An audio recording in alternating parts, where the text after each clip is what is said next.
Kooxda Al Nassr ayaa ku guuleysatay koobka kooxaha degmada Barawe kadib soo laabasho cajiib ahayd oo ay sameysay.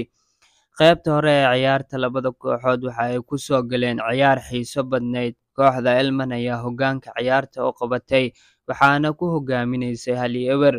Al Nassr ayaa dooneysay inay iska soo celiso goolkii lagu lahaa ee ciyaarta, hase yeeshee Elman ayaa sii dheereysatay hoggaanka ciyaarta, waxaana ay ku hogaaminaysay 2-0. Kooxda Al Nassr ayaa dadaal dheer u gashay sidii ay u soo celin lahayd labadii gool ee lagu lahaa.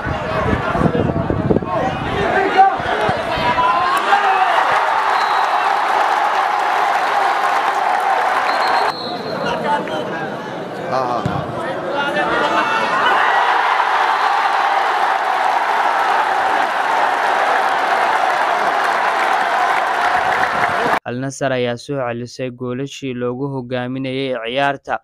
Qaybta hore ee ciyaarta ayaa lagu kala nastay 2-2, waxaana goobta ciyaarta ku sugnaa taageerayaasha labada kooxood oo u sacabtumeeyay.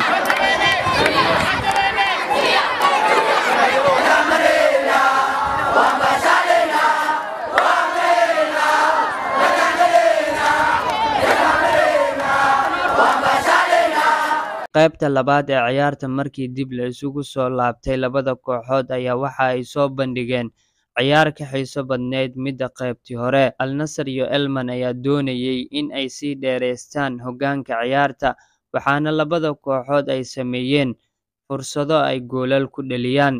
Al Nassr ayaa mar kale hoggaanka ciyaarta qabatay, waxaana ay ku hogaaminaysay 3-2. Elman ayaa dhankeeda mar kale dooneysay inay soo celiso hoggaanka ciyaarta, waxa ay iska khasaarisay fursado dhowr ah ay soo martay Elman.